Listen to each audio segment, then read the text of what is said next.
जय हिंद दोस्तों, स्वागत है आप सभी का आपके अपने परिवार में। कैसे हैं आप लोग बताइए। राधे राधे भाई, सभी लोगों को राधे राधे। कैसे हो? बढ़िया हो? मज़े में हो? स्वस्थ हो भाई? चलो, तो सभी लोगों को हमारे इस नए परिवार में स्वागत करता हूं मैं। ठीक है, आज से पहले आप मुझे हो सकता है यूट्यूब पर या कहीं और पर आपने देखा होगा, लेकिन आज आप हमारे अपने एप्लीकेशन पर हमारे अपने इस परिवार में जुड़ चुके हैं। ठीक है, और आप यहाँ पर मुझे देख पा रहे हैं, यहाँ पर मेरी बातों को सुन पा रहे हैं और समझ पा रहे हैं। तो सबसे पहली बात यहाँ पर बता दूं, आप लोग जो कमेंट करेंगे वो आपको दिखाई देगा और मुझे दिखाई देगा। ये यूट्यूब की तरह नहीं है जहाँ पर मेरे भाई आप सभी बच्चों के कमेंट को देख पाओगे। इस एप्लीकेशन के अंदर में ये फीचर इसीलिए रखा गया है ताकि कोई भी बच्चा बिना झिझक के अपनी बातों को पूछ पाए। ठीक है, अगर जेन्युइन उसका डाउट है तो यहाँ पर, और उसके साथ में मेरे भाई यहाँ पर कोई भी किसी के कमेंट से परेशान ना हो और सिर्फ अपने पढ़ाई पर, अपनी चीज़ों पर और मेरे शब्दों के ऊपर में वो ध्यान दे पाए। कई बार क्या होता है कि हमारा फोकस ये रहता है कि बाकी लोग कमेंट यहाँ पर क्या कर रहे हैं, और उसमें हम क्लास तो सीखने आते हैं, अटेंड तो करने आते हैं, लेकिन उसको छोड़ करके बाकी पूरी दुनिया के ऊपर में हमारा ध्यान, हमारा फोकस पूरा होता है। ठीक है भाई, यहाँ पर इस बात को समझिए। तो आपको इस बात का ध्यान देना है कि आपको कमेंट जो है, अगर ऐसा लग रहा होगा कि सर मेरा कमेंट पता नहीं देख पा रहे हैं या नहीं, तो मुझे हर बच्चे का कमेंट दिख पा रहा है। जैसे कि मंजीत कश्यप यहाँ गुरुजी नमस्ते लिख रहे हैं, अनूप सागर हेलो सर लिख रहे हैं यहाँ पे। ठीक है, तो बहुत सारे बच्चे के जितने में यहाँ पर कमेंट आ रहे हैं मेरे भाई, सबका यहाँ कमेंट मुझे दिख रहा है बहुत ही तसल्ली से यहाँ पे। ठीक है,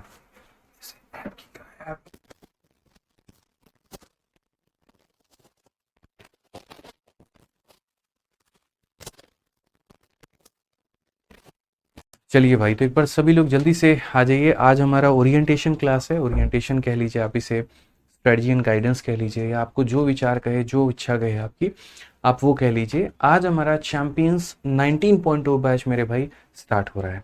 अब बोलोगे सर इसको आपने 19.0 क्यों लिखा हुआ है? रीज़न है दोस्त यहाँ पर, क्योंकि इसके पहले मैं 18 बैच पढ़ा चुका हूँ चैंपियंस के। ठीक है, जिससे काफ़ी सारे बच्चे सेलेक्ट हुए हैं, अलग अलग डिपार्टमेंट में हुए हैं। ठीक है, कोई एक्साइज में, कोई एमईए में, कोई अलग अलग में। मैं आपको थोड़ा सा उन बच्चों की तस्वीर भी दिखा देता हूँ। ठीक है, जो हमारे लास्ट बैच के बच्चे थे जो सेलेक्ट हुए थे। ठीक है, आपको ताकि थोड़ी सी अच्छी वाइब्स आए, थोड़ी अच्छी फीलिंग आए यहाँ पे। तो ये देख लीजिए मेरे भाई, जैसे मैं आपको सबसे पहला अभी स्टूडेंट दिखाता हूँ। ये हैं काजल सिंघाल करके, जिनका इंटरव्यू लिया था। और ये अभी रिसेंट में, इनका देखो बैच पर भी लिखा हुआ है ना, काजल सिंघाल, यहाँ पे उल्टा में लिखा हुआ है। प्रिवेंटिव ऑफिसर हैं और अभी ये मुंबई में पोस्टेड हैं। अभी इनसे बात भी होती है, इनकी मम्मी से भी बात होती है। शुरू में तो काफ़ी इनकी मम्मी परेशान थी कि ये मुंबई में कैसे रह पाएंगे, दिल्ली की चुकी हैं यहाँ पे, वहाँ कैसे सर्वाइव कर पाएंगे। लेकिन ठीक है, बढ़िया है, नौकरी है तो सब कुछ करना पड़ता है। उसके बाद में जो दूसरी हैं यहाँ पर, वो देखिए आप यहाँ पे, इनका भी नाम काजल है और ये काजल गुप्ता है। ये यहाँ पर दिल्ली में ही पोस्टेड हैं और एक्साइज इंस्पेक्टर ये हैं। ठीक है, हालांकि ये यूपी की हैं और अभी दिल्ली में राइट नाउ पोस्ट हुई हैं। बहुत अच्छा ये भी काम कर रही हैं, बहुत अच्छी स्टूडेंट है। इनका इंटरव्यू भी काफ़ी वायरल गया था। सबसे आप लोगों का चहिता जो मेरे भाई पोस्ट होता है वो यहाँ पर होता है मिनिस्ट्री ऑफ एक्सटर्नल अफेयर। और यहाँ पर ये ऑल इंडिया रैंक 74 विशाल तिवारी। ठीक है, ये भी अभी मिनिस्ट्री ऑफ एक्सटर्नल अफेयर में सेलेक्टेड है, डिपार्टमेंट में काम कर रहे हैं। इन्होंने कहा भी था सर आइए कभी मिनिस्ट्री की चाय पिलाते हैं, लेकिन दोस्तों वक्त नहीं मिल पाया, तो ना मैं इनके जन्मदिन पे जा पाया और ना मिनिस्ट्री की कभी चाय पी पाया। कभी और चलेंगे, आराम से चलेंगे, फुर्सत में चलेंगे। ये नॉर्थ ईस्ट से हैं, इनका नाम है कृष्णा साहू और ये भी यहाँ पर जो है आसाम में पोस्टेड है और ये भी एक्साइज इंस्पेक्टर हैं। तो जैसा कि मैं हमेशा से ये बात बोलता हूँ कि सेलेक्टेड हैं, सिलेक्शन दिलाएंगे, और इंस्पेक्टर हैं, इंस्पेक्टर बनाएंगे। तो पहले खुद एक्साइज इंस्पेक्टर बने, पहले उस वर्दी को खुद के ऊपर में पहना, पहले उसको साबित किया, और आज हमारे बच्चों के ऊपर में वो वर्दी बहुत ही अच्छे तरीके से चमचमा रही होती है, वो सितारे चमचमा रहे होते हैं और वो अपना नाम रोशन कर रहे होते हैं। ये तो छोटी सी एक झलक थी जो मैंने आपको दिखाई है। ऐसे मेरे भाई हज़ारों बच्चे अलग अलग डिपार्टमेंट में आज सेलेक्टेड हैं, चाहे वो दिल्ली के जल विभाग में हो, या सुप्रीम कोर्ट में हो, या रेलवे के एनटीपीसी में हो, यूपी कांस्टेबल में हो, यूपी सब इंस्पेक्टर हो, दिल्ली पुलिस हो। ठीक है, भारत में शायद ही कोई ऐसी सरकारी विभाग है जहाँ पर अपने स्टूडेंट सेलेक्टेड नहीं है। इनफैक्ट अभी हाल फिलहाल में अपने स्टूडेंट हैं, और मैं बताऊंगा उत्तराखंड के हैं वो भी आईएफएस बने हैं, इंडियन फॉरेन सर्विस, यूपीएससी के माध्यम से। दीपांशु उनका नाम है। ठीक है, आप और सर्च भी करोगे तो दीपांशु आईएफएस जो है 2000 पिछले वाले बैच से यूपीएससी के वो सेलेक्ट हुए हैं। अब बोलोगे सर यूपीएससी का तो रोल रहता नहीं है, तो वहाँ पर आपके स्टूडेंट यूपीएससी में कैसे सेलेक्ट हो गए? होता है, असल में जो यूपीएससी का सीसैट होता है ना, तो उसमें जो मैथ्स आता है वो मेरे भाई वहीं आता है जो आप लोग ये पढ़ते हो। ऑफलाइन में काफ़ी ऐसे स्टूडेंट हैं जो यूपीएससी की कोचिंग कहीं और पे लेते हैं, मैथ्स की कोचिंग मेरे पास में आकर के ले रहे होते हैं। उसी तरीके से जो आपका चैंपियंस बैच हो गया, वीओडी बैच हो गया, यूपीएससी की तैयारी कर रहा हर छात्र, कल ही मैं गया था मार्केट में, थोड़ा पानी पूरी वहाँ पे खा रहा था तो 2 लड़कियाँ मिली, यूपीएससी की तैयारी कर रही हैं, एक दृष्टि से और एक विजन से, और दोनों के दोनों मैथ्स में आपके अपने इस रिकॉर्डेड बैच से या लाइव बैच से वो कंप्लीट कर रही होती हैं। तो बड़ा अच्छा लगता है यहाँ पर कि आज हमारा ये चैंपियंस का 19वां बैच है। इसके पहले मैं 18 बैच करा चुका हूँ और आज भारत में हर डिपार्टमेंट में अपने बच्चे सेलेक्टेड हैं। अब ये तो एक छोटी सी झांकी थी जो मैं आपको दिखाना चाह रहा था। पूरी थीम भी आज हमने दिवाली वाली रखी है क्योंकि मैं चाहता हूँ कि ये बहुत ही शुभ अवसर पर आप लोगों का ये बैच लॉन्च हुआ है। दिवाली एक बहुत ही पावन पर्व माना जाता है, ठीक है, जहाँ पर बुराई के ऊपर में अच्छाई की जीत होती है, विजय हम प्राप्त करते हैं काफ़ी सारे अंधकार के ऊपर में। जहाँ पर राम जी जब वनवास काट करके आए थे तो पूरे अयोध्या में बहुत ही उत्सव का माहौल था। कुछ नया यहाँ पर एकदम उम्मीद था कि हाँ लोगों को कि अब जो है हमारे जीवन में खुशियाँ आएंगी, अब हमारा वो वनवास खत्म होता है, ठीक है। तो यहाँ पर दिवाली जो मनाया जाता है वो एक वनवास के बाद में मनाया जाता है। उसी तरीके से आपका जो ये चैंपियंस 19.0 है, अब ये एक वनवास के बाद में अब आपके लिए खुशी का माहौल है, खुशी का यहाँ पर जो है बहुत अच्छा एक मौका है। क्यों? क्योंकि अब आपका यहाँ से वनवास खत्म होता है। अब आप हमारे साथ, हमारे इस परिवार, हमारे इस एप्लीकेशन पे जुड़ रहे हैं और यहाँ से आपके जीवन में एक बहुत ही बड़ा टर्न आएगा, ठीक है। जितने बच्चे यहाँ गणित में अब तक परेशान थे, दुखी थे यहाँ पर, उनका मेरे भाई गणित अब धीरे धीरे काफ़ी ज़्यादा सुधरता चला जाएगा। तो सबसे पहले मैं आपको बता दूं, देखो काफ़ी ऐसे बच्चे होंगे मुझे पता है जो काफ़ी परेशान होंगे, सर ये गवर्नमेंट एग्ज़ाम्स में कितनी तरह की नौकरियां होती हैं, कितना पढ़ाई करना होता है, कितने घंटे पढ़ने से सिलेक्शन हो जाता है। आप जो ये बैच में पढ़ाने वाले हो तो सर इसमें आप क्या पढ़ाओगे, कैसे हमारा सिलेबस पूरा होगा, एक टाइम पर क्लासेस चलेंगी या 2 टाइम पर क्लासेस चलेंगी, हमारी कोर्स की वैलिडिटी कितने महीने की होगी, हमें शीट कहाँ पर मिलेगा, तमाम तरह की यहाँ पर सारी बातें। गुरुजी हम रेलवे का तैयारी करते हैं तो क्या हमारे लिए फ़ायदेमंद है, या हम एसएससी का तैयारी करते हैं हमारे लिए है, जो क्वेश्चंस होंगे उनमें यहाँ पर क्या होंगे और क्या नहीं होंगे, तो हम इस वीडियो के अंदर में एक एक बात कवर करेंगे। तो चाहे इस कोर्स में आप जब भी एनरोल करो, इनफैक्ट आज से 1 महीने बाद अगर आपका कोई दोस्त भी इसमें एडमिशन लेता है तो उसको भी सबसे पहली सलाह एक ही बात का देना कि सर ने जो स्ट्रेटजी एंड गाइडेंस वाली बात बता रखी है आप पहले जाकर के उसको पूरा सुनो, ताकि यहाँ पर कोर्स के दौरान में कहीं पर किसी को दिक्कत नहीं है। जो बातें हम ओरिएंटेशन क्लास में बता देंगे उसको हम दोबारा कभी भी क्लास में रिपीट नहीं करेंगे, ठीक है। दोबारा से हम नहीं बताने वाले कि एप्लीकेशन पे पीडीएफ कहाँ दिखने वाली है, वीडियो कहाँ दिखने वाली है, क्योंकि वो एक ही बात को बार बार बताना वो समय की बर्बादी है और यहाँ पर कुछ भी नहीं है। तो हम अपना सिलसिला मेरे भाई शुरू करते हैं और उम्मीद करते हैं कि आप लोग तैयार होंगे बहुत ही अच्छे तरीके से सारी बातों को समझने के लिए, ठीक है। चलिए भाई एक बार तैयार हैं, बताइए, क्योंकि जब हम बताना शुरू करेंगे तो वहां पर आप लोगों को बहुत ही धैर्य से सुनना पड़ेगा, बहुत ही धैर्य से समझना पड़ेगा। बताइए जल्दी से, ठीक है। अगले आपको मुझे यहाँ पर जो है 20 से 25 मिनट या आधा घंटा आपको मुझे देना होगा सारी बातों को समझने के लिए, ठीक है।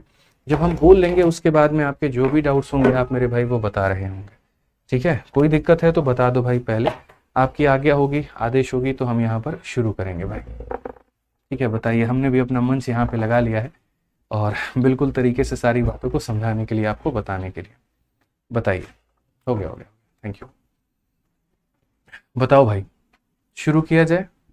लव यू भाई सब जगह से। एक बार सभी बच्चे बता दो कहाँ से आप लोग मेरी भाई वीडियो को देख रहे हैं, कहाँ से आप लोग मेरी बातों को सुन रहे हैं, बताइए भाई। नमस्कार भाई, नमस्कार। एक बार अपने अपने जगह का नाम बता दीजिए, कोई आसाम से है, कोई बिहार से है, कोई झारखंड से है, सारी बातें बता दो भाई। गुलशन भाई, देखिए हम किसी को इग्नोर नहीं कर रहे हैं, असल में मैं सिर्फ यहाँ पर एक छात्र के लिए नहीं हूँ, मैं सभी के लिए हूँ यहाँ पे, और सभी का वक्त मुझे मिला है तो मैं उसमें आपको कुछ दे करके जाऊँगा, कुछ बातें आपको बता करके जाऊँगा भाई। बहुत उम्मीद है, बिल्कुल सर तैयार हैं, बहुत बढ़िया भाई। कोई आसाम से है, चलिए बहुत बढ़िया। मुझे बात बिल्कुल भी नहीं आता है, टेंशन करने की कोई बात नहीं है। मैथ्स नहीं आता है तो एक नाम जिंदा है, अभी सांस ले रहा है धरती पे, वो आदित्य रंजन है, टेंशन मतलब सिखा के जाएगा। एमपी से हैं, यूपी से हैं, बिहार से हैं, बहुत अच्छी बात है। वेस्ट बंगाल हो गया, झारखंड हो गया, यहाँ पे लखनऊ, ठीक है। चलिए तो हम यहाँ पर अपने सेशन की शुरुआत करते हैं। आज की क्लास में मैं आपको बिल्कुल भी नहीं पढ़ाने वाला, लेकिन आज मैं आपको वो सिखाने वाला हूँ जो अगले 8 महीने 9 महीने के लिए बहुत ही ज़्यादा ज़रूरी है, या यूँ कह लीजिए पूरी तैयारी में सबसे ज़्यादा ज़रूरी है। असल में क्या होता है ना कि जब कोई हम बिल्डिंग बनाते हैं, जब कोई हम घर बनाते हैं, तो जो उसकी नींव होती है मजबूत जितना वो होता है ना, तो उसके ऊपर की इमारत उतनी मजबूत होती है। कभी अगर आपको ताजमहल जाने का मौका मिला तो आप जा करके देखना, ठीक है। लोगों को अक्सर ताजमहल दिखाई देता है, लेकिन कभी जा करके देखो कि उसकी नींव जो है वो कितनी मजबूत है। 10 मंजिले इमारत के बराबर तो उसकी नींव बनाई गई है। सोचिए, जिसकी मतलब लोग आजकल 1 मंजिल 2 मंजिल का घर बनाते हैं, उतने मंजिला तो वहां पर उसकी नींव है कि बाढ़ आ गया, पानी आ गया, कुछ भी आ गया तो वो कैसे मजबूत रहेगा। उसी तरीके से अगर आप इस तैयारी में करोगे, प्रिपरेशन अगर आप करोगे यहाँ पर, तो ये ऐसे हालात आपके सामने आएंगे ना कि बाढ़ और भूकंप तो नहीं आने वाला, लेकिन ये बेरोजगारी का जो डर है वो आए दिन आपको सताएगा। कई बार ऐसा होगा आपका हिम्मत टूट जाएगा, कई बार ऐसा होगा आपके सामने कुछ और अपॉर्चुनिटीज आएंगी, कई बार ऐसा होगा आपके घर वाले ये कहेंगे बेटा बीएड की तैयारी कर लो, कोई और एग्जाम की तैयारी कर लो, कुछ और एग्जाम की तैयारी कर लो। तो मन में अलग अलग तरह के ख्याल आएंगे। लेकिन वही बात है, अगर आपकी नींव मजबूत रही तो इन सभी ख्यालों से आप बाधाओं को दूर करके आप उसके ऊपर में विजय प्राप्त करेंगे। तो इसी के साथ में हम स्वागत करते हैं आपका चैंपियंस 19.2 बैच में।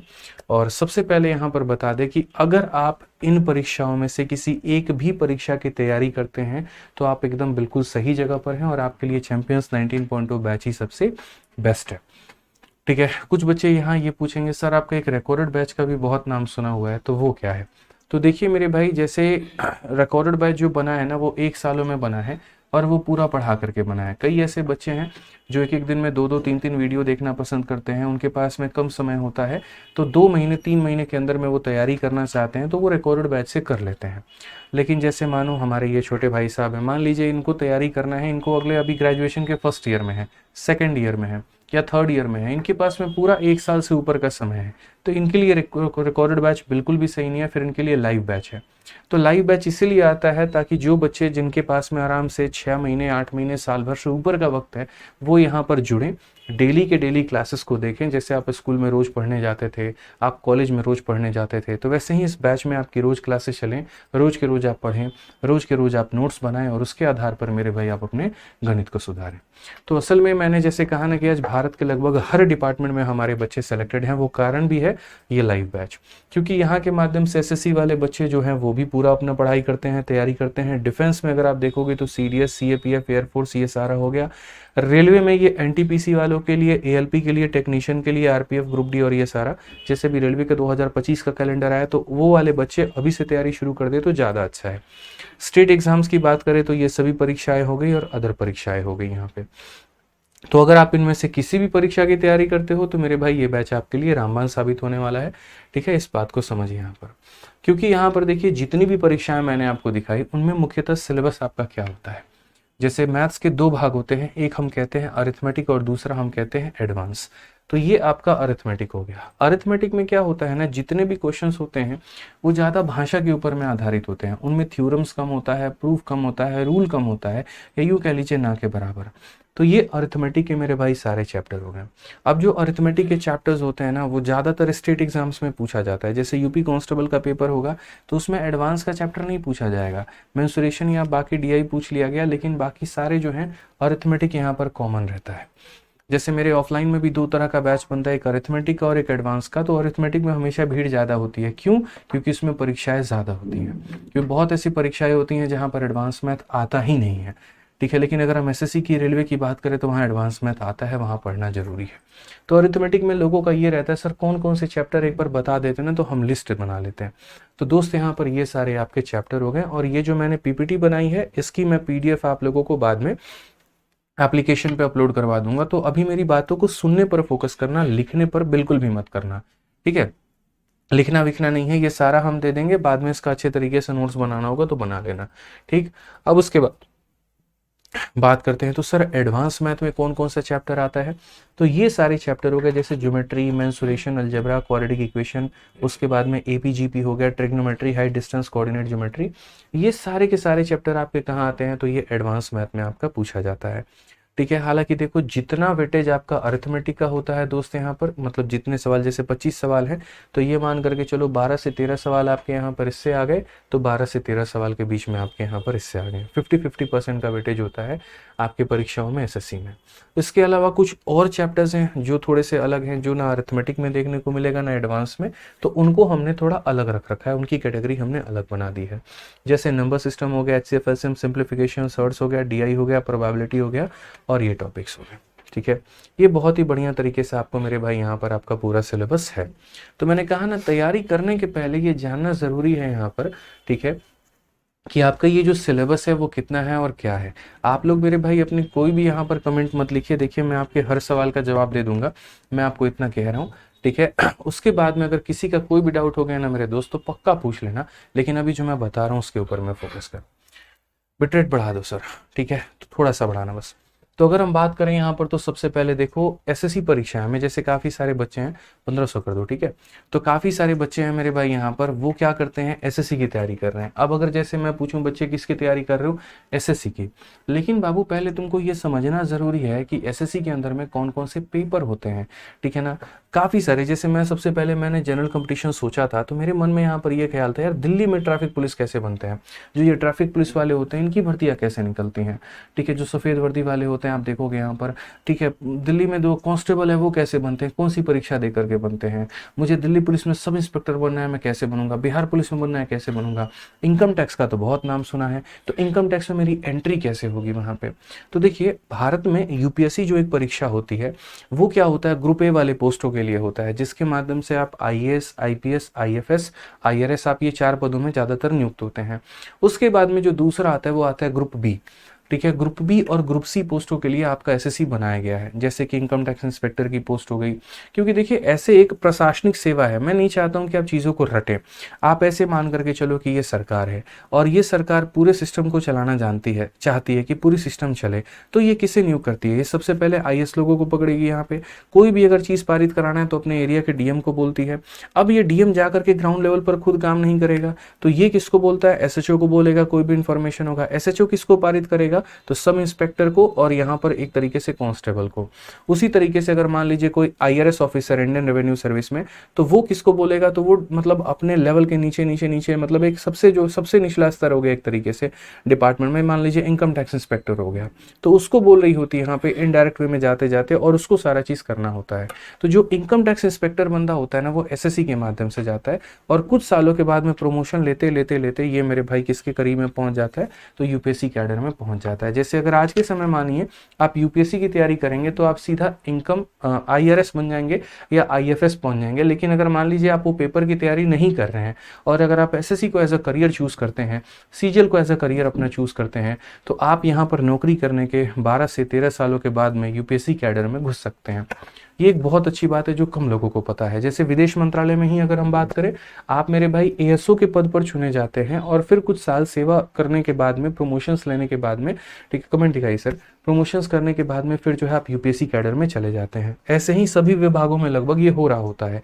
तो जैसे मैंने कहा ना कि सबसे उच्च जो पद होता है वो ग्रुप ए का होता है, उसके बाद में आता है ग्रुप बी का। ग्रुप बी में जैसे सीजीएल सबसे बड़ा हो गया आपका, इसके माध्यम से कुछ हाईफाई नौकरी अगर हम बता दें तो इनकम टैक्स इंस्पेक्टर का हो गया, जो कि सबसे ज्यादा बच्चों में डिमांड रहता है। दूसरा मिनिस्ट्री ऑफ एक्सटर्नल अफेयर का हो गया, और तीसरा अगर हम बात करें यहाँ पर तो आपका एक्साइज हो गया, कस्टम्स हो गया, प्रिवेंटिव हो गया।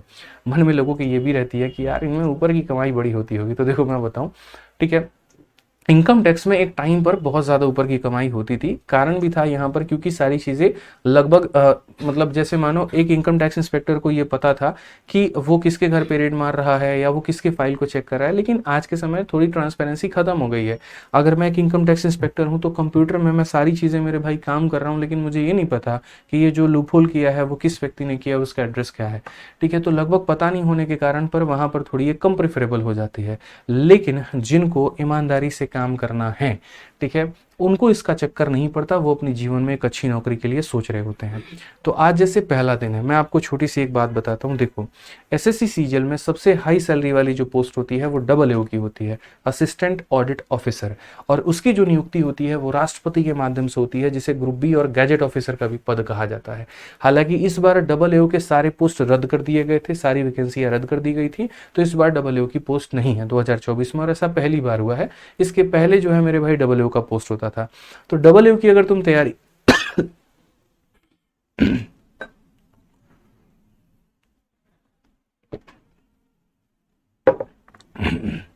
डबल एओ की अगर आप तैयारी कर रहे हो ना, तो डबल एओ के लिए जो हम पढ़ाएंगे वो तो पढ़ना पड़ेगा, बाद में कुछ और सब्जेक्ट होते हैं उसके बारे में हम साथ में देख लेंगे।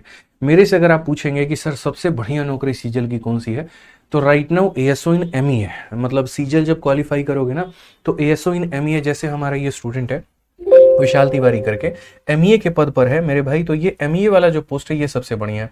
अब आप बोलोगे सर ओरिएंटेशन क्लास में हमने नहीं सोचा था कि आप पोस्ट डिटेल बताओगे। ठीक है, मैं बता रहा हूँ क्यों। मैंने क्या कहा कि अगले 8 से 9 महीने जिस ट्रैक पर आप चलने वाले हैं उसकी शुरुआत हमें आज करनी पड़ेगी। हमारा नींव जितना मजबूत होगा ना, हमारा मेरे भाई बिल्डिंग भी उतनी मजबूत बनेगी। अगले 8-9 महीने तो हम आपको पढ़ाएंगे ही, कौन सी ये ज्ञान की बातें बताएंगे, लेकिन आज आपको इसीलिए बता रहे हैं ताकि आपका पहले विजन क्लियर हो। मैं ये नहीं चाहता हूँ यहाँ पर कि मेरी चिकनी चुपड़ी बातों में आप मेरे कोर्स के लिए बहुत ज़्यादा मोटिवेट हो जाएं, क्योंकि पता है क्या होगा, हो सकता है आप मेरे भाई मेरी बातों से इन्फ्लुएंस होकर के मेरे कोर्स में एनरोल भी कर लो, लेकिन क्या पता आपका सपना कुछ और बनने का था और एक दिन की पढ़ाई में, एक हफ्ते के बाद में या एक महीने के बाद में आप मेरे भाई एसएससी ही ड्रॉप आउट कर दो। तो पहले तो आपको ये समझना जरूरी है कि क्या ये सरकारी नौकरी आपके लिए है, और अगर है तो कौन सा है।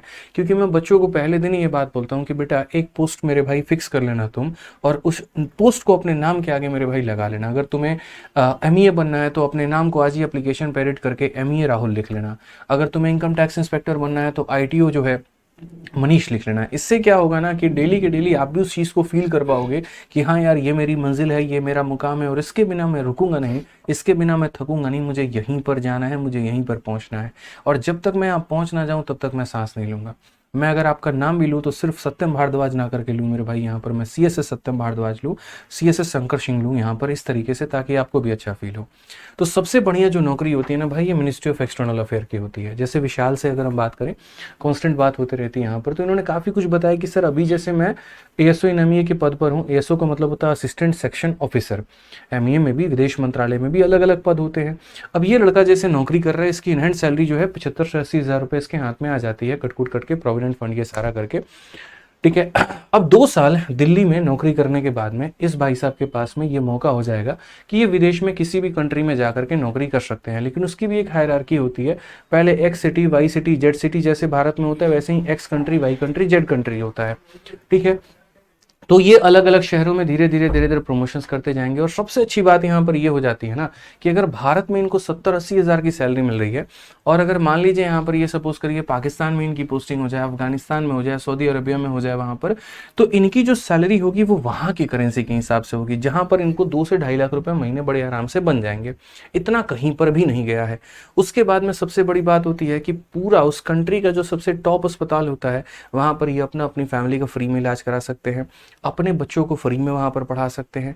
तो आमतौर पर एक व्यक्ति की जो इनकम होती है वो ज्यादातर इलाज में और पढ़ाई में इन्हीं पर खर्चा होता है, और ज्यादातर रहने पर होता है। सरकार रहने को क्वार्टर दे ही देती है, इलाज के लिए अस्पताल है ही, बच्चों को पढ़ाने के लिए है ही। जैसे अगर ये विशाल है, अगर ये चाहें, जैसे मानो 2-3 साल ये लंदन में पोस्टेड है, उसके बाद में ये भारत आना चाहते हैं, और इनके बच्चे चाहते हैं कि आईआईटी में या एनआईटी में इनके बच्चों का एडमिशन हो जाए, तो यहाँ पर ये बड़े आसानी से बिना एंट्रेंस के माध्यम से भी अपने बच्चों के वहां पर एडमिशन करवा सकते हैं।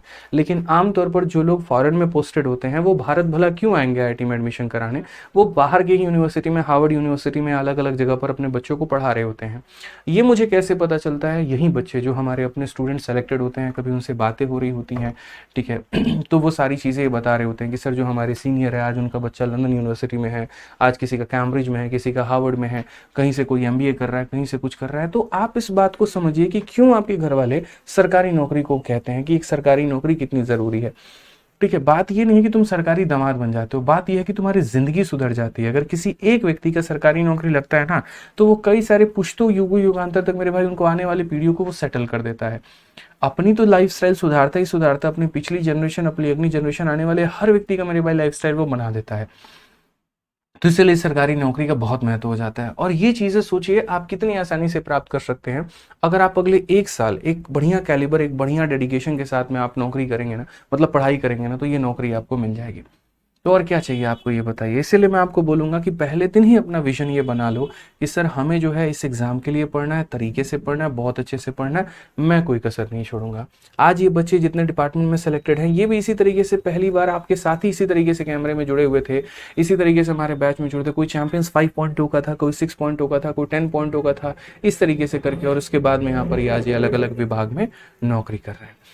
तो अगर हम बात करते हैं तो सबसे पहले हम एसएससी के बारे में जानते हैं, जिसके बारे में हमने आपको इतने सारे पद बताएं। तो सबसे पहले उसके बारे में समझिए कि एसएससी कौन कौन सी परीक्षाएं लेती हैं और उसमें यहाँ पर कौन कौन से सब्जेक्ट होते हैं।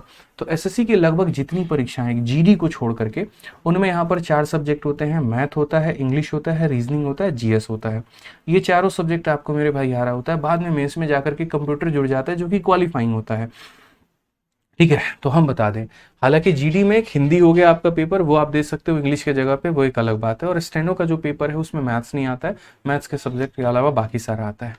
अब अगर हम बात करें यहाँ पर, तो जैसे सीजल एक पेपर है जो कि ग्रेजुएशन के बाद में आप दे सकते हैं। सीएचएसएल है जो कि 12th लेवल के बाद में दे सकते हैं। सीपीओ के माध्यम से दिल्ली पुलिस में या आईटीबीपी में कुल मिलाकर के 5-6 विभाग होता है। जैसे सबसे पहले दिल्ली पुलिस हो गया, सीआईएसएफ हो गया, सीआरपीएफ हो गया, आईटीबीपी हो गया। ठीक है, इन सभी जगह पर आप यहाँ पर सब इंस्पेक्टर के पद पर नियुक्त होते हैं। ये वर्दी वाली नौकरी होती है, स्पेशली इसमें बिना वर्दी का कोई नौकरी होता ही नहीं है सीपीओ में। उसके बाद में यहाँ पर एमटीएस का पोस्ट हो गया, एसपी का मतलब सिलेक्शन पोस्ट हो गया। ये बड़ा मतलब विचित्र सा है, इसकी तो बात ही अलग है यहाँ पे। और जीडी आपको पता ही है पारामिलिट्री वाला होता है। ये भी पूरा जीडी जो होता है वर्दी वाला होता है, बिना वर्दी का कोई नौकरी नहीं होता है। अगर हम सभी परीक्षाओं की यहाँ पर बात करें तो इनमें अगर आप यहाँ देखोगे तो हम यहाँ बोलेंगे कि सर इसमें 25 क्वेश्चन हो गए और यहाँ कितने नंबर का हो गया, 50 नंबर का आपका ये पेपर हो गया। सीएचएसएल में 25 सवाल आते हैं, 50 नंबर का। सीपीओ में 50 सवाल आते हैं, 50 नंबर का होता है। तो मैंने पूरा सभी परीक्षाओं का यहाँ पर वेटेज लिख दिया हुआ है कि टीयर 1 में कितने क्वेश्चन आ गए। अच्छा, किन में यहाँ पर मेंस होता है, तो 2 ही परीक्षाएं हैं जिनमें मेंस होती है, बाकी यहाँ पर किसी और में मेंस कहीं पर भी नहीं होता। होता भी है तो उसमें मैथ्स नहीं आता है, जैसे सीपीओ में होता है बट मैथ्स नहीं आता है। तो सीजीएल और सीएचएसएल की बात करें तो इनके मेंस में 30-30 सवाल आते हैं, 90-90 नंबर के, और सिलेबस वही है जो मैंने आपको दिखाया हुआ है। ठीक है, अब यहाँ पर बात करते हैं कि सर ये एसएससी का हो गया, लेकिन मैं एसएससी का छात्र हूं, जैसे मानो सीजीएल सीएचएसएल का पूरा थोड़ा डिटेल में समझना है, तो कैसे होगा, क्या होगा। तो पहले मैंने एसएससी के सारी परीक्षाओं का बता दिया। अब थोड़ा आइए एंटर करिए और सीजीएल और सीएचएसएल को थोड़ा बढ़िया तरीके से समझिए। जैसे सीजीएल कंबाइंड ग्रेजुएट लेवल और CHSL combined higher secondary level, मेरे भाई यहाँ पर ये ग्रेजुएशन लेवल के बाद में आप दे सकते हैं, और ये 12th कर लिया है आपने तो आप इसके लिए एलिजिबल हैं। हमने एसएससी की 2 ही परीक्षाएं दी थी, एक सीपीओ पे बाद में दिया था।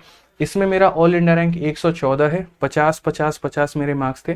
मैथ्स में 50 में 50, इंग्लिश में 50 में 50, रीजनिंग में 50 में 50, जीएस में मेरे टोटल आई थिंक 50 में 35 नंबर थे, 185 के करीब में मेरा रॉ स्कोर था।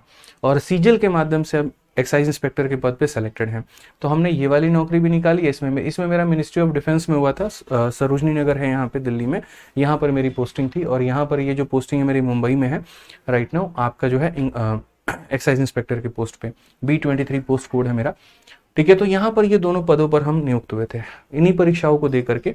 और पैटर्न जो है वो हमारा यहाँ पर यही है, जनरल इंटेलिजेंस एंड रीजनिंग, मतलब रीजनिंग का पेपर हो गया, जीएस का पेपर हो गया, मैथ्स का पेपर हो गया, इंग्लिश का हो गया। जो प्रीलिम्स आप देते हो तो सभी में पहले 25-25-25 सवाल आते हैं, और कितने नंबर के आते हैं, तो कुल मिलाकर के 50-50-50 नंबर के 200 नंबर का आपका ये पेपर होता है। और जैसे अभी सीजीएल वाले बच्चों का पेपर हुआ है, लेकिन वो क्वालिफाइंग होता है। ठीक है, इसकी जो कट ऑफ जाती है वो लगभग आप ये कह सकते हैं 150-160 इसी के बीच में पिछले कुछ सालों से रह रही है। हालांकि जो कट ऑफ होती है ना, वो 2 चीज़ों पर आधारित होती है कि एक उस साल की वैकेंसी कितनी है, और दूसरा कहीं ना कहीं अगर हम बात करें यहाँ पर तो पेपर का लेवल क्या है। ठीक है, पेपर जो होता है वो ऑनलाइन होता है, ऑफलाइन कुछ भी नहीं, ओएमआर शीट का कहीं कोई चक्कर नहीं है, 60 मिनट का होता है। और जो बच्चे पीडब्ल्यूडी वाले हैंडीकैप्ड हैं उनके लिए थोड़ा सा अलग से रिलैक्सेशन होता है, तो हम उसको कंसिडर अभी नहीं करेंगे। आप अगर मेरे से पूछेंगे सर प्रीलिम्स में कितना स्कोर करने पर हम सेफ जोन में हैं, तो मेरे भाई एटलीस्ट आपको रॉ स्कोर आपका 150 प्लस होना चाहिए। मैं ये बच्चों को पहले दिन से बोल करके चलता हूँ, क्योंकि वही बात है, फिर तुम्हारा अगर मंजिल क्लियर नहीं है तो फिर कैसे काम करोगे। बाद में भी दिक्कत क्या होगी, जैसे अभी कुछ स्टूडेंट हैं, सर मेरे 144 आए हैं, लेकिन फरहान सर वाली वीडियो देखिए, उन्होंने कहा कि यहाँ पर तुम्हारा नहीं होगा। अब क्या होता है, सिर्फ 1 नंबर से 2 नंबर से वो 1 साल पीछे चले जाते हैं। तो शुरू से ही अपने आप को जितना मेरे भाई पुशअप करके चलोगे उतना अच्छा होगा।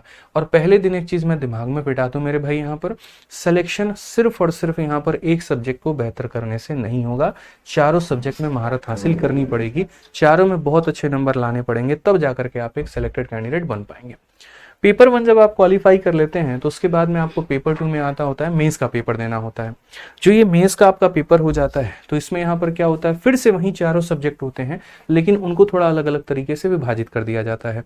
जैसे अगर हम बात करें मैथ्स को लेकर के, तो मैथ्स और रीजनिंग का पेपर एक ही साथ में होता है जिसे सेक्शन 1 हम बोलते हैं। 1 घंटे का ये पेपर होता है।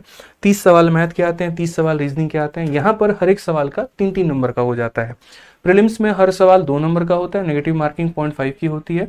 यहाँ पर हर एक सवाल 3 नंबर का होता है, नेगेटिव मार्किंग 1/3 होती है यहाँ पे। ठीक है, फिर जैसे ये मॉड्यूल खत्म होता है आपका, मतलब ये सेशन खत्म होता है, तुरंत मेरे भाई दूसरा सेशन आ जाता है जिसमें इंग्लिश और जीएस का आपका पेपर हो रहा होता है। इंग्लिश के 135 नंबर का पेपर होता है, 45 सवाल आते हैं, और जीएस के 25 क्वेश्चन आते हैं 75 नंबर के। ये भी 1 घंटे का पेपर हो रहा होता है। जो मेन मेरिट बनती है वो इसी के ऊपर में बनती है। कुल मिलाकर के बात करें तो यहाँ पर आपका जो पेपर है वो कितने नंबर का हो गया आपका, तो मेरे भाई यहाँ पर ये जो है 18 360 नंबर का पेपर हो गया। अब ये जो 360 नंबर का पेपर हो गया तो आपको इसी में स्कोर करना होता है। इसी में किसी के 330 आते हैं, किसी के 340 आते हैं, 350 आ रहे होते हैं यहाँ पर। ठीक है, 18 36 बिल्कुल मेरे भाई यहाँ पर। और उसके बाद में कंप्यूटर का जो ये पेपर हो रहा होता है ना यहाँ पे, ये कंप्यूटर की अगर हम पेपर की बात करें दोस्त यहाँ पर, तो ये कंप्यूटर का पेपर बस 60 नंबर का होता है, क्वालिफाइंग होता है। इसमें कहीं पर कोई स्कोर नहीं करना होता। आपने जैसे अभी देखा कि सर जो एमईए वाला पद है या फिर और जो पदें हैं यहाँ पर, उनमें हमें कितना स्कोर करना होगा, तो मेरे भाई यहाँ पर उनमें अच्छा मतलब आप जितना से ज़्यादा, जैसे 320 330 पे तो स्टार्टिंग पोस्ट आपको मिलती है, टैक्स असिस्टेंट का पद आपको मिलता है, फिर उसके बाद में इनकम टैक्स इंस्पेक्टर, उसके बाद में और ऊपर, उसके बाद में और ऊपर। तो जितना बढ़िया नंबर होगा उतना बढ़िया पोस्ट होगा। अब एक चीज़ और बता दूं मेरे भाई यहाँ पर, आज के समय दिक्कत क्या है, दिक्कत मैं आपको बताता हूँ जैसे क्या है। जैसे ये काजल का मैं आपको थोड़ा सा एग्जाम्पल दिखाता हूँ, और यहाँ पर ये काजल हो गई, काजल सिंगाल नाम है इनका। अब दिक्कत क्या हो गया कि जैसे ये लड़की बहुत मेहनत की, नौकरी भी मिला, प्रिवेंटिव ऑफिसर चाहती थी, मिल भी गया। डिपार्टमेंट भी चाह रही थी, इसको चाह रही थी कि यहाँ पर दिल्ली मिले। हालांकि दिल्ली में प्रिवेंटिव ऑफिसर नहीं होता है, टोटल कुल मिलाकर के 7 जगहों पर भारत में प्रिवेंटिव ऑफिसर की नियुक्तियां होती हैं, और वो सातों के सातों कोस्टल एरिया में, क्योंकि जहाँ पर समंदर है वहीं पर इनकी पोस्टिंग होगी। समंदर या एयरपोर्ट 2 जगह पर इनका हो रहा होता है। ठीक है, तो अगर हम बात करें यहाँ पर, अब जैसे क्या हुआ, इनके थोड़े से नंबर कम रह गए तो इनको पोस्टिंग कहाँ की लेनी पड़ी, मुंबई की। अब एक सिचुएशन इनकी ज़िंदगी में ऐसा आया कि वहाँ पर ना रहने के लिए इनको सही पीजी मिल रहा था, ना वहाँ का इनका खाना सूट कर रहा था, ना वहाँ की लाइफस्टाइल इनको सूट कर रही थी। तो उसके बाद में क्या हुआ कि इनकी मम्मी जी ने ये कहा कि मेरी बेटी सलामत रहे, मैं वही चाहती हूँ, नौकरी ना करे वो अलग बात है यहाँ पे। और एक हालात ऐसा रहा कि ये नौकरी छोड़ने के लिए मजबूर हो चुकी थी। अब सोचिए, जिस पेपर के लिए आप अपने जीवन में 1.5 साल 2 साल 2.5 साल लगाए, ठीक है, क्योंकि शुरू में जब आदमी बेरोजगार होता है ना, तो उसके मन में पता है क्या होता है, भाई तुम हमको नौकरी दे दो, एमटीएस की ही नौकरी दे दो, अंडमान निकोबार में भी दे दोगे तो हम काम कर लेंगे। लेकिन आप है ना उस चीज़ को कुछ समय के लिए एंजॉय कर पाते हो, 1 महीना 2 महीना 6 महीना साल भर। उसके बाद में हर इंसान अपने जीवन में कंफर्ट जोन खोजता है। फिर आप मेरे भाई रिपीटर बन करके फिर आप दोबारा से पेपर देते हो, फिर दोबारा से देते हो, और नौकरी करते हुए भी आप उस नौकरी के पल को एंजॉय नहीं कर पाते हो, आप उसको जी नहीं पाते हो, आप उसको एंजॉय नहीं कर पाते हो। आप वापस से मेरे भाई दोबारा से पेपर दे रहे हो, तो क्यों? क्योंकि आपको दिल्ली में पोस्टिंग मिले। अभी मैंने अपने एक स्टूडेंट का एक रील देखा मेरे भाई, वायरल हो रहा था, काफ़ी ज़्यादा वायरल हुआ, लोग उसको काफ़ी ज़्यादा ट्रोल भी कर रहे थे। काजोल उसका भी नाम है, और यहीं पर लास्ट टाइम मैंने इंटरव्यू लिया था, जीएसटी में सेलेक्टेड है। क्यों ट्रोल कर रहे थे उसको? क्योंकि जब अभी सेंटर पर वो कैमरामैन नहीं होते हैं, जाकर के माइक लेके पूछते हैं, हाँ जी मैडम आप पेपर देने आए, हाँ जी मैडम आप पेपर देने आए, कैसा गया पेपर। उससे कैमरामैन ने पूछ लिया कि सर कैसा गया पेपर। उसने बताया ये मेरा तीसरा अटेम्प्ट है, हालांकि मैं खुद जीएसटी में सेलेक्टेड हूँ और ये मेरा तीसरा अटेम्प्ट है, और मैं इसीलिए पेपर दे रहा हूँ ताकि मेरा दिल्ली में पोस्टिंग हो पाए। अभी मेरा नॉर्थ ईस्ट में पोस्टिंग, और मैं वहाँ जा नहीं सकती। तो मैं इसीलिए बच्चों को एक ही बार बोलता हूँ कि 100 बार तैयारी करने से बेहतर और 100 बार पल पर मरने से बेहतर है कि एक ही बार तुम तैयारी करो, लेकिन बढ़िया तरीके से करो। और तैयारी तुम्हारी ऐसी होनी चाहिए दोस्त यहाँ पर कि तुम एक बार में कोई भी पोस्ट चाहो ना तो वो तुम्हें मिल जाए, और ना सिर्फ पोस्ट में मिले बल्कि शहर मिले। तो लोगों को जैसे ये लगता है ना, आप लोग अपने मन में कट ऑफ डिसाइड करते हो कि लास्ट टाइम 330 पर इनकम टैक्स का गया था तो हम 330 नंबर लेकर के आएंगे, मेरा इनकम टैक्स इंस्पेक्टर बन जाएगा। लेकिन आपको कोई ये नहीं बताता कि 330 में इनकम टैक्स पोस्ट गया तो था, लेकिन शहर कौन सा था, कोई ये बताएगा? आप दिल्ली में पोस्टिंग चाह रहे हैं, मान लीजिए आप हरियाणा में रहते हैं, यूपी में रहते हैं, दिल्ली में रहते हैं, बिहार में रहते हैं, ज़्यादातर लोगों की चॉइस दिल्ली होती है, और आपको पोस्टिंग मिल रही है कर्नाटका में। आप सर 1 महीना 2 महीना 6 महीना साल भर वहाँ सर्वाइव कर लेंगे, लेकिन उसके बाद में आप वहाँ पर सर्वाइव नहीं कर पाएंगे। ऐसा 90% केस में होता है। मैरिटल ट्रांसफर भी बंद है, और कोई दूसरा गवर्नमेंट में ऐसा कोई मतलब भाई ऑप्शंस नहीं है कि जहाँ पर आपकी ट्रांसफर हो पाए। तो इसीलिए शुरू से मेहनत ना सिर्फ इसलिए करें कि आपको पोस्ट चाहिए, बल्कि इसीलिए भी करें क्योंकि आपको पोस्ट भी चाहिए, और साथ में उसके साथ साथ में मेरे भाई वो शहर भी चाहिए आपको, इस बात का आप ध्यान रखिए। ठीक है, तो मेहनत आपकी इस तरीके से होनी चाहिए। तो कोशिश करेंगे मेंस में जितना नंबर लेकर के आ सके वो उतना लाए। तो ये जो आपका बैच होगा इसके अंदर में हम आपको प्री और मेंस हम दोनों पूरा कराएंगे और इस तरीके से तैयार करेंगे कि आप प्री में भी 50 में 50 ला पाएं और मेंस में भी 90 में 90 लेकर के आ पाएं। हर साल ऐसा ही होता है, हर साल मेरे भाई बच्चे नंबर लाते हैं, डिपार्टमेंट में सेलेक्ट होते हैं, बड़े राजी खुशी से अपनी जिंदगी जी रहे होते हैं। जो गाइडेंस आज मैं आपको दे रहा हूं अगले 9 महीने तक इसके ऊपर में मैं कोई चर्चा नहीं करने वाला हूं, इसलिए मैंने कहा कि आज मैं आपको सिर्फ और सिर्फ स्ट्रेटजी गाइडेंस दे रहा हूं और ये मेरी ओरिएंटेशन क्लास है। इसके बाद में अगले 8 से 9 महीने तक सिर्फ और सिर्फ हम लोग पढ़ाई करेंगे, इसके बारे में हम कोई चर्चा नहीं करेंगे। अगर आपको दोबारा से कभी डाउट हुआ मेरी इसी वीडियो को प्ले करके देख लेना, बस इतना कहूंगा मैं। सीपीओ में जो कि मेरे भाई सारे के सारे जो पोस्ट होते हैं वर्दी वाले होते हैं, उनमें भी यही 4 सब्जेक्ट होते हैं, बस क्वेश्चंस की संख्या डबल हो जाती है लेकिन मार्क्स हमारे वहीं 200 रहते हैं। इसमें प्री क्वालिफाइंग नहीं होता, इसमें प्री का नंबर 200 नंबर का पेपर होता है और आपको देना होता है।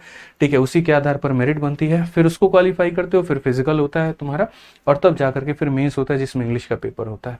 ठीक है, ऐसे ही यहाँ पर सीडीएस की परीक्षा हो जाती है। ये पीडीएफ हम आपको दे देंगे तो आप इसको देख लीजिएगा। मैंने खुद मेरे भाई सीडीएस हमने 3 बार निकाला हुआ है और ऐसे ही फिर आपकी रेलवे की और बाकी सभी परीक्षाएं हो जाती हैं। अब परीक्षाएं तो इतनी हैं कि अगर मैं एक एक खोल के दिखाने लगा तो शायद सुबह से लेकर के शाम हो जाएगा। ठीक है, क्योंकि ये मुझे कैसे पता, अब आप भी बोलोगे गुरुजी आप इतना ज्ञान रखे हुए हैं कैसे पता है। मेरे भाई हमने तैयारी की है, हमने मेरे भाई है ना, ऐसा नहीं रहा कि हमने पेपर दिया और हम फेल हो गए तो हम मास्टर बन गए। सबसे पहली बात हमने पहले उस पद को साबित किया। कहते हैं ना यहाँ पर कि अगर तुम कोई चीज़ दूसरों को बताना चाहते हो तो पहले खुद पर अप्लाई करके देखो। तो भाई पहले हम खुद इंस्पेक्टर बने और तब हमने भारत में आज इंस्पेक्टर्स कई सारे बनाए। ठीक है, तो जब हम उस रास्तों से होकर के गुजरे ना तो हमें एक एक चीज़ का पता है। हमने यहाँ पर तैयारी की, हमें पता है कहाँ पर हम गिरे और गिरे तो फिर उठे कैसे, अपने आप को उठाए कैसे। ठीक है, तो इस बात को समझिए। एनटीपीसी का पेपर हमने क्रैक किया, आईबी का पेपर हमने क्रैक किया, ठीक है, दिल्ली पुलिस का पेपर हमने क्रैक किया मेरे भाई, सीडीएस को हमने 3 बार क्रैक किया, तीनों का हमने ज्वाइनिंग लेटर रखा है। तो आज इसी के आधार पर मैं आपको सारी बातें बताऊंगा और उसी के आधार पर आपके पूरे बैच का जितने भी क्वेश्चंस होंगे वो उसी तरीके से सेट किए गए होंगे कि उनको लगाने के बाद में आपका एक्सट्रीम लेवल का कॉन्फिडेंस होगा और पहली अटेम्प्ट में ही आप मैक्सिमम स्कोर कर पाएंगे। अब बात आती है यहाँ पर कि हम किस तरीके से आपको तैयार करने वाले हैं कि इनमें से जो नौकरियां हैं आप उनको बहुत अच्छे तरीके से निकाल पाएं। तो देखिए, जैसे हमने पूरा ये पैटर्न पढ़ा, पूरा ये एनालिसिस किया यहाँ पर कि भारत में कौन कौन सी परीक्षाएं होती हैं, उनका सिलेबस क्या होता है, किस तरह के क्वेश्चंस पूछे जाते हैं, उनके वेंडर्स कौन कौन से हैं। जैसे एसएससी के मुख्यतः पेपर टीसीएस करवाती है, टाटा कंसल्टेंसी सर्विस, बाकियों के अलग अलग वेंडर होता है, जैसे यूपीएससी का अलग वेंडर है, सीडीएस का अलग वेंडर है वहाँ पे। ठीक है, तो उनके क्वेश्चंस पूछने के तरीके क्या हैं। जैसे अगर आप सीडीएस में देखोगे तो एडवांस मैथ ज़्यादा पूछा जाता है, आप रेलवे में देखोगे तो लैंग्वेज वाले क्वेश्चन ज़्यादा पूछे जाते हैं, एसएससी में देखोगे यहाँ कैलकुलेशन वाले क्वेश्चन ज़्यादा होते हैं। तो सभी के आधार पर हमने इस तरीके से आपका पूरा कोर्स डिज़ाइन किया हुआ है। सबसे पहला यहाँ पर आपकी जो क्लास है वो रोज लाइव चलेगी। अभी तो फिलहाल मैं 6:30 बजे से आपका कल से क्लास शुरू करूंगा एडवांस मैथ अलजेब्रा टॉपिक के साथ में। उसके बाद हफ्ते 10 दिन या दिवाली छठ के बाद में हो सके तो दिवाली छठ के बाद ही आप मान लीजिए, छठ के बाद में यहाँ पर जो है आप लोगों की अरिथमेटिक भी मैं शुरू कर दूंगा जिसकी टाइम होगी शाम के 4:30 में। तो मेरी फिक्स है 2 टाइम पर क्लासेस चलेंगी, शाम को 6:30 बजे एडवांस मैथ का और 4:30 बजे मेरे भाई अरिथमेटिक का। 2 क्लासेस मैं शुरू से लेकर के क्यों चलूंगा, क्योंकि जैसे मैंने कहा ना ये तैयारी बड़ी लंबी है। अगर मैं एक ही समय पर आपको पढ़ाऊंगा तो हो सकता है आपका सिलेबस पूरा करने में मुझे 1 साल या 1.5 साल का वक्त लग जाए। लेकिन अगर हम उसको दो क्लासेस लेकर के चलेंगे वहां पर तो आपका सिलेबस 7 से 8 महीने में मेरे भाई प्री प्लस मेंस लेवल का पूरा खत्म हो जाएगा। क्वेश्चंस को आपको चिंता करने की आवश्यकता नहीं है। क्वेश्चंस मेरे भाई मैं खुद बना करके आप लोगों को बढ़िया तरीके से क्लासरूम शीट हर टॉपिक के स्टार्ट होने के पहले दे दूंगा। अगर मान लो नहीं बन पाया तो 1 दिन 2 दिन 4 दिन के अंदर में वो आपको मिल जाएगा।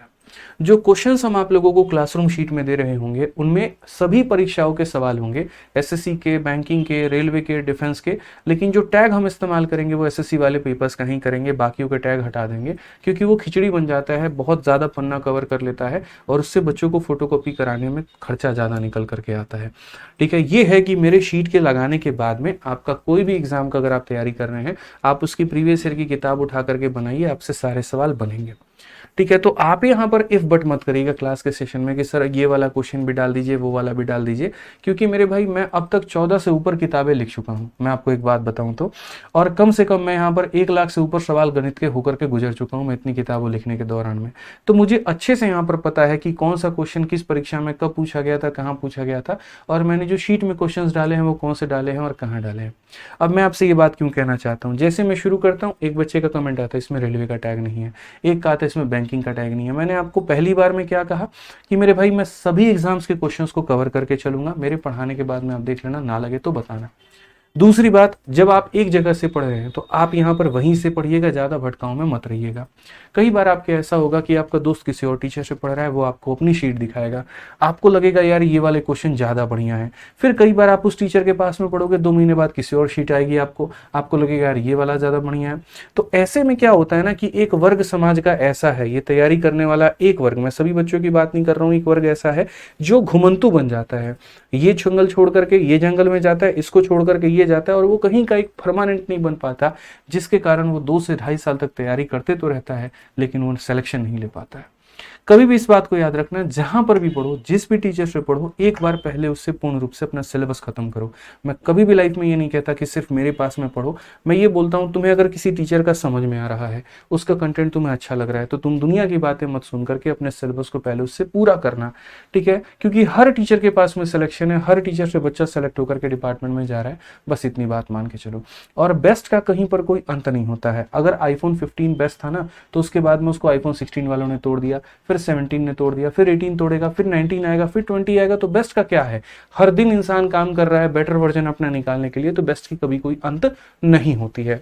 आपसे देखोगे, आप प्री में पढ़ रहे हो मेरे भाई, जब मेरे मेंस बैच में आओगे तो आपको लगेगा अरे सर ने तो प्री में कुछ पढ़ा ही नहीं था, असली क्वालिटी असली माल तो यहाँ पर है, मेंस बैच के अंदर में है, क्वेश्चंस के लेवल तो यहाँ पर है। जब उसके बाद में मेंस की प्रैक्टिस कराऊंगा तो लगेगा अरे यार मेंस बैच में तो बड़ा धीरे चल रहे थे, मजा तो यहाँ पर आ रहा है। लेकिन हर चीज का एक वक्त होता है। अभी आप बिगनर हैं, और अगर आप बिगनर है तो मैं ये मान करके चल रहा हूँ कि आपका नया नया जन्म हुआ इसमें, तो पहले हम आपको चलाना सिखाएंगे, फिर उसके बाद में दौड़ाना सिखाएंगे, और जब आप दौड़ेंगे ना तो आपको भगाना सिखाएंगे। तो इसलिए पहले दिन में ही यहाँ पर हम सब एक्सपेक्ट करके नहीं चलेंगे। चैंपियंस बैच किसके लिए आता है, जो बिगनर होता है, जो बेसिक वाला बच्चा होता है, जिसको सब कुछ आ रहा है, तो वो यहाँ से नहीं पढ़ता है, वो रिकॉर्डेड बैच लेकर के 2x की स्पीड में कवर कर लेता है, या वो मेंस बैच में एंटर कर जाता है, वहां पर जो मेंस की तैयारी करनी होती है। तो जब मेरे भाई मुझे आपको शून्य लेवल से सिखाना है, जब मैं आपको ये शब्द इस्तेमाल करता हूँ जीरो टू हीरो, जब मैं जीरो मान करके वहां से उठाऊंगा, तो यानी मैं सब कुछ पढ़ाऊंगा। इसलिए पेशेंस रख करके पढ़ना पड़ेगा और टोका टाकी नहीं करनी होगी। हर टॉपिक के पढ़ाने के बाद में हम क्लास नोट्स आपको दे देंगे, लेकिन फिर भी हम ये आग्रह करेंगे आपसे कि आप अपना खुद का क्लास नोट्स बनाएं तो ज्यादा बेहतर होगा। खुद के क्लास नोट्स में क्या होता है कि जब आप चीजों को लिखते हो ना, जैसे देखो क्वेश्चन वाली जो शीट है वो हम तुम्हें दे देंगे, तो क्वेश्चन वाली शीट मेरे भाई ऐसे आपको मिल जाएगी, देखो ये हमारे सामने फोटोकॉपी है, तो इस तरीके से प्रिंटेबल पीडीएफ पूरा का पूरा आपको हम दे देंगे। आप चाहो तो उसको प्रिंट करवा करके रखो, चाहो तो अपने मोबाइल में पीडीएफ के फॉर्मेट में रखो। तो हर चैप्टर के औसतन 150 से 200 क्वेश्चन होंगे, सारे एग्जाम्स को वो कवर कर रहे होंगे। जब पहला टॉपिक अपलोड करूंगा तो आप देख लेना। उसके बाद में लिखने के बाद में जब वो चैप्टर खत्म हो जाएगा, ये शब्द इस्तेमाल कर रहा हूं, जब वो चैप्टर खत्म हो जाएगा तब उसके नोट्स आपको हम दे देंगे। क्यों यहाँ पर, ताकि कई ऐसे बच्चे होते हैं जो नोट्स बनाना पसंद करते हैं तो वो खुद का बना लेते हैं, और बहुत ऐसे होते हैं जो नहीं बनाना चाहते हैं तो वो इस नोट से अपना रिवीजन कर सकते हैं। अब ये तो हो गया कि पहला कदम हम आपको पढ़ाएंगे, फिर उसके बाद शीट देंगे, फिर नोट्स दे देंगे, आपका हो गया।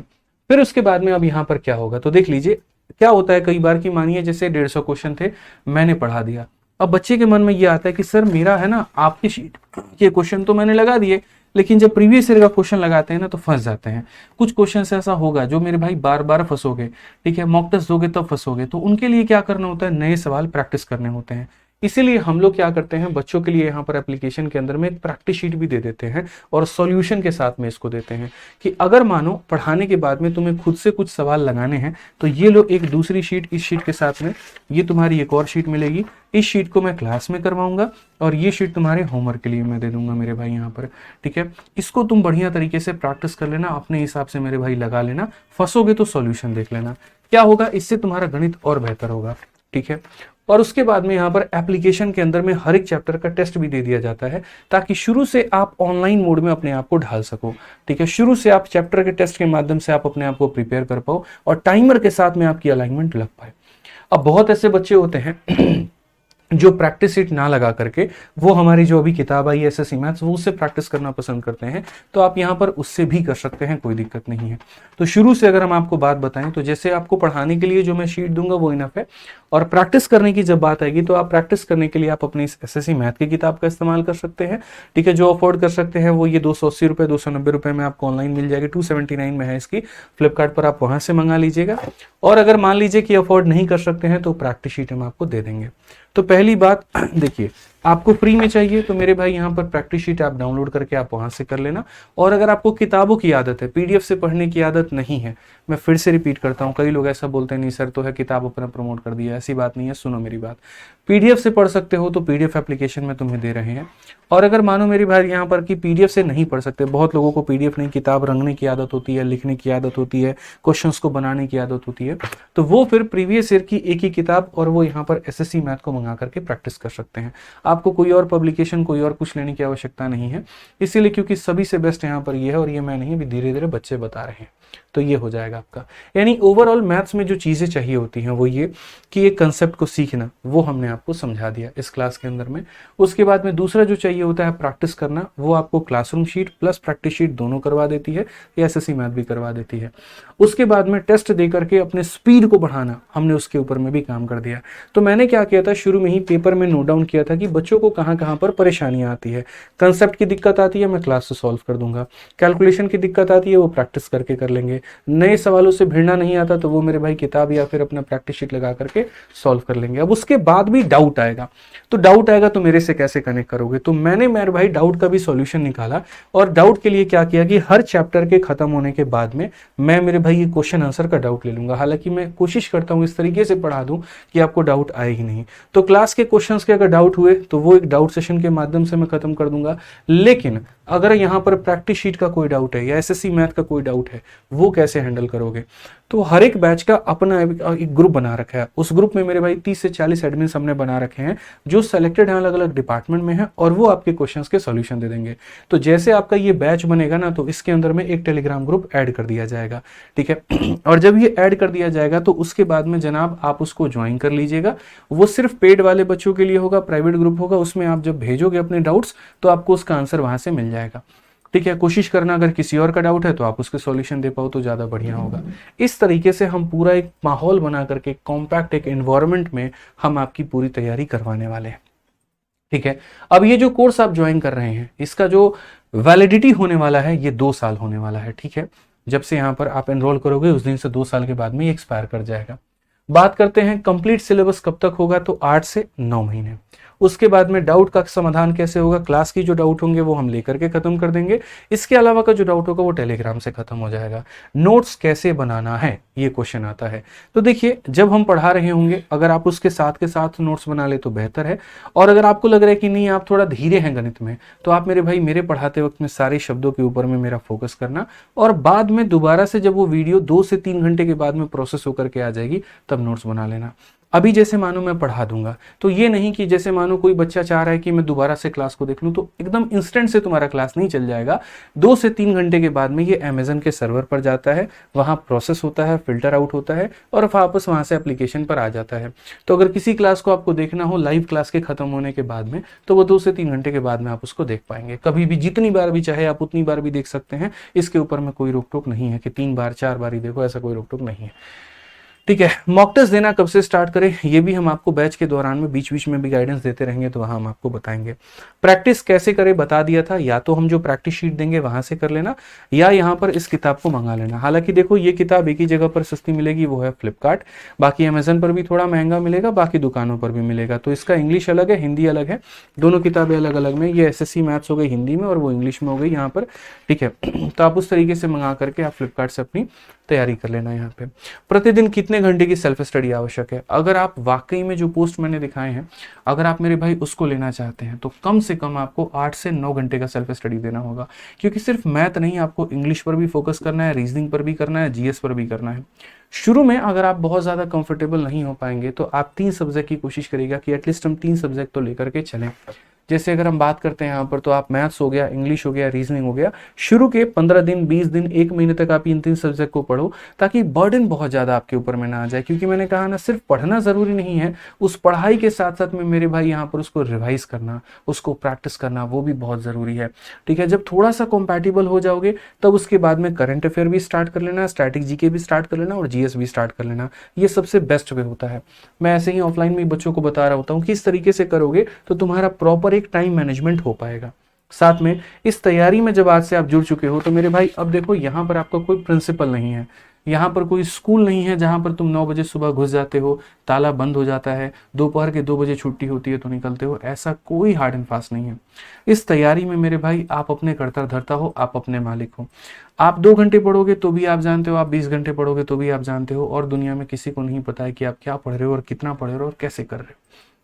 ये सिर्फ और सिर्फ मेरे भाई यहाँ पर एक ही इंसान को पता है, वो हो आप।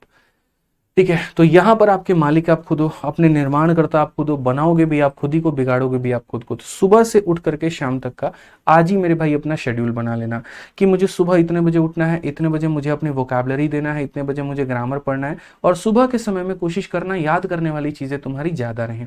ठीक है, जितना याद करने वाली चीजें रखोगे उतना ज्यादा फायदा होगा। दोपहर के समय में कोशिश करना कि ऐसी चीजें रखो जैसे रीजनिंग हो गया।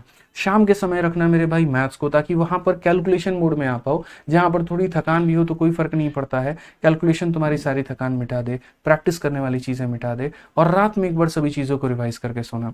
तो मंडे से लेकर के सैटरडे तक अपना एक प्लान बना लो पढ़ने का, और संडे को कुछ भी नहीं पढ़ना है, सिर्फ और सिर्फ एक काम करना है, वो है आपका रिविजन। बस यहाँ पर ये काम आपको करते चलना है। इस तरीके से आपको एक प्रॉपर अपना टाइम मैनेजमेंट करना है। छोटी मोटी चीजें हैं जो उम्मीद करते हैं कि आप यहाँ पर पढ़ के आए होंगे, और अगर आपने नहीं पढ़ा होगा तो आप इसको यूट्यूब से मेरा कवर कर लीजिएगा। जैसे मल्टीप्लिकेशन कैसे करें, एडिशन कैसे करें, 1 से 20 तक का स्क्वायर कैसे निकाले, 2-2 अंकों का, 3-3 अंकों का स्क्वायर या क्यूब कैसे निकाले, इसके लिए यूट्यूब पर एक कैलकुलेशन सीरीज मैंने चला रखी है। कोशिश करूंगा कुछ समय के बाद में वही वाली वीडियोस आपके एप्लीकेशन पर भी डाल दूं, कि आपको यूट्यूब के चक्कर ना काटने पड़े और आप यहाँ से उन बेसिक्स कैलकुलेशन के ऊपर में कमांड अपनी कर पाए। सर ये 2 चीजें आप नोट कर लीजिए, एक तो ये बेसिक कैलकुलेशन का, और एक इसका पीडीएफ बच्चों को ये दोनों मिल जाए क्लास के बाद। ठीक है, तो ये छोटी मोटी चीजें हो गई, जैसे स्क्वायर कैसे निकालते हैं, क्यूब कैसे निकालते हैं। मुझे लगता है कि बच्चों को अक्सर ये आता है, बट कई ऐसे बच्चे हैं जिनको नहीं आता ये, तो मैं उनके लिए बोलता हूँ ठीक है, मैं तुम्हारे लिए एक सेशन, एक प्लेलिस्ट है हमारी, वो मैं आप लोगों के एप्लीकेशन पे डलवा दूंगा। उससे यहाँ पर आप जो है जैसे 3 अंकों का मानो 123 का स्क्वायर निकालना है, वो कैसे निकालोगे, 145 का निकालना है, वो सिलेबस का पार्ट नहीं है, लेकिन हाँ इन चैप्टर्स को पढ़ने के लिए वो बड़ा जरूरी है। तो इसकी एक पूरी की पूरी फोल्डर हम आप लोगों के एप्लीकेशन में डलवा देंगे। ठीक है, वो वीडियो मेरे भाई रिकॉर्डिंग्स होंगी, वो सारी की सारी यूट्यूब्स की ही वहां पर होंगी, और उससे आप उसको पढ़ लीजिएगा। ठीक है, बाकी जिनको आता है खुद से तो देखने की जरूरत नहीं है। अब इसके बाद में देखो यहाँ पर अभी जो आपका ये बैच है मेरे भाई, उसकी जनरली क्या रहती है, फीस रहती है 999, और मैं आपको बता रहा हूँ 1 नवंबर के बाद में इसकी जो फीस है वो 999 रुपये हो जाएगी, 2 नवंबर से हो जाएगी।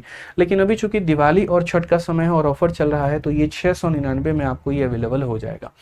ठीक है, तो जितने बच्चे अभी हमारे साथ में जुड़ रहे हैं वो 699 रुपए में ये मैथ्स का बैच ले सकते हैं, चैंपियंस 19.2, और उसके बाद में मेरे भाई इसकी फीस 999 हमारी हो जाएगी।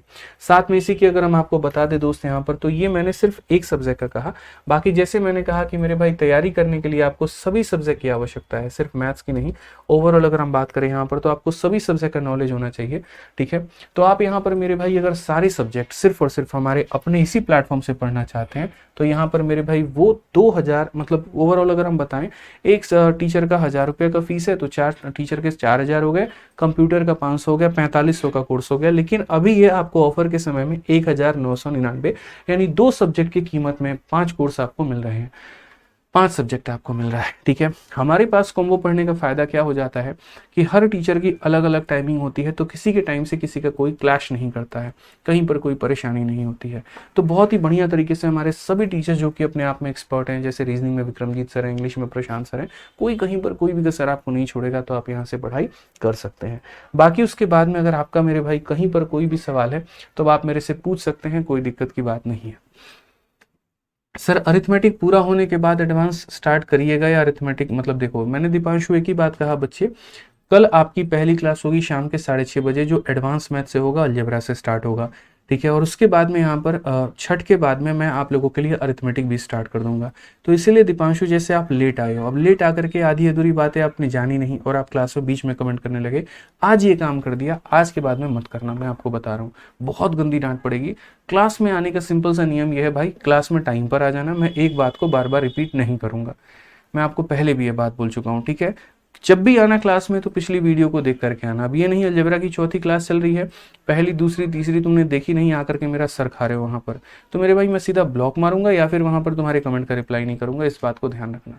शायद तुम्हें हर्ट हो, लेकिन उससे कई गुना ज्यादा मुझे इस बात का हर्ट होता है, क्योंकि हजारों की संख्या में बच्चे पढ़ रहे होते हैं। कोई बच्चा 6:30 की क्लास में 6:32 पर आता है, कोई 6:35 पर आता है, कोई 6:40 में आता है, कोई 6:45 में आता है, कोई 6:55 में आता है, और हर किसी के एक ही सवाल का जवाब बार बार देना वो इरिटेशन पैदा करता है, आपके लिए भी और मेरे लिए भी। तो ये कोई यूट्यूब नहीं है, ये कंट्रोल इन्वायरमेंट है। यहाँ पर ये हमारा एप्लीकेशन है, जहाँ पर हम एक एक मिनट अपने भविष्य के बारे में, अपने फ्यूचर के बारे में हम सजोएंगे और इसका इस्तेमाल करेंगे। इसीलिए क्लास में आने से पहले पिछले टॉपिक का रिवाइज करके आओ और एकदम क्लास में टाइम पर आओ, ठीक है भाई। पहले अरिथमेटिक स्टार्ट कर दो। समिति जी देखिए, इतना डरने की आवश्यकता नहीं है कि यहाँ पर अरिथमेटिक जो है, क्योंकि देखिए 4-5 दिन के क्लासेस के बाद में दिवाली की छुट्टी आ जाएंगी तो आपका ऑफ हो जाएगा। तो ऐसे भी वो बीच में काफ़ी जो है दिवाली छठ की छुट्टियों में ऑफ रहेगा यहाँ पे। इसीलिए मैंने कहा जब अरिथमेटिक स्टार्ट करेंगे तो इस तरीके से कि बीच में कोई ऑफ ना आए, बीच में कहीं कोई छुट्टी ना मिले और एकदम यूनिट फ्लो में हमारा चलता रहे। पता चला 4 दिन पढ़ाएं, बीच में ऑफ हो गया, रिदम ही टूट गया हमारा। इसीलिए मैंने पहले सोचा कि एडवांस मैथ से शुरू करते हैं। समझ में आ गया? Can I prepare for सीजल 2025? बिल्कुल यहाँ पर आप कर सकते हैं, कोई दिक्कत नहीं है। फॉर्मूला बुक अभी ले या बाद में ले, आपकी इच्छा है। आप अभी ले लेंगे तो हर टॉपिक के कराने के बाद में आप फॉर्मूला बुक से रिवाइज कर सकते हैं, और आप बाद में भी लेंगे तब भी कोई दिक्कत नहीं है। लेकिन ये जैसे एसएससी मैथ की किताब है, इसको आपको शुरू से ही लेकर के चलना पड़ेगा। जो भी चैप्टर में पढ़ाऊंगा उसके बाद में उसकी प्रैक्टिस आपको यहीं से करनी पड़ेगी, तो इसको पहले से लेकर के चले आप, ठीक है। और बताइए, चलिए बहुत बढ़िया सर, सारे डाउट्स क्लियर हो गए तो ठीक है, बहुत अच्छी बात है। तो कल मिलते हैं शाम को 6:30 बजे आपकी इसी एप्लीकेशन पर, आरजे विक्रमजीत एप्लीकेशन पे। तैयार रहिएगा आप लोग यहाँ पे बढ़िया तरीके से। और अगर आपका कोई भी दोस्त है, आप उसको बोलिए कि वो चैंपियंस 19.2 के कल की क्लास में हाजिर हो। कल की क्लास फ्री होगी, सभी लोगों के लिए होगी, सभी लोग उसको अटेंड कर पाएंगे, बढ़िया तरीके से पढ़ पाएंगे। और यकीन मानो दोस्त, मैं आपको इतना वादा करूंगा कि मैं अपने लेवल पर अपना बेस्ट दूंगा, क्योंकि आपको शायद सिर्फ अपनी सिलेक्शन की चिंता है, लेकिन मुझे मेरे हजारों चैंपियंस के सिलेक्शन की चिंता है, और मैं उनके लिए हर वो कोशिश करूंगा जिनसे उनका सिलेक्शन हो पाए, ठीक है। तो आपसे ज़्यादा मैं प्रिपेयर्ड रहूँगा, इस बात के लिए आप इतना निश्चिंत रहें। बढ़िया तरीके से हम लोग क्लासेस करेंगे, रेगुलर हम लोग रहेंगे, टाइम पर हमारा सिलेबस भी पूरा होगा और कहीं पर कोई चिंता की बात नहीं होगी। लेकिन आज फिर से घर पर बैठ करके एक बार आत्मचिंतन ये कर लेना कि क्या वाकई में तुम्हें सरकारी नौकरी करनी है, क्योंकि सरकारी नौकरी ज़िंदगी तो बदलेगी, ये मैं गारंटी कहता हूँ। लेकिन इस सरकारी नौकरी की तैयारी में वो कई लोगों के ऐसे होते हैं मेरे भाई, बहुत कुछ बदल जाते हैं। वो कहते हैं ना, कोटा फैक्ट्री की एक डायलॉग है कि हम तो कोटा से निकल गए लेकिन कोटा हमारे अंदर से नहीं निकला। तो हो सकता है इस तैयारी से तो आप बाहर आ जाओ, लेकिन तैयारी आपसे बाहर नहीं आ पाएगी, ये बहुत बड़ा एक विचार हो सकता है। तो इसके ऊपर में चिंता ज़रूर करिएगा, सोचिएगा, ठीक है, कि हाँ हम इसमें जाना है तो मेरे भाई फिर लग जाइएगा कल हमारे साथ में। फिर हे पार्थ, इस रथ को आगे बढ़ाओ और युद्ध भूमि की तरफ में ले चलो। अब इस बेरोजगारी को खत्म करते हैं, ठीक है। तो मिलते हैं मेरे भाई कल की क्लास में। ध्यान रखिए अपना, खुश रहिए, मस्त रहिए। मैं आदित्य रंजन आप सभी का यहीं पर वापस से अलविदा लेता हूँ। धन्यवाद भाई।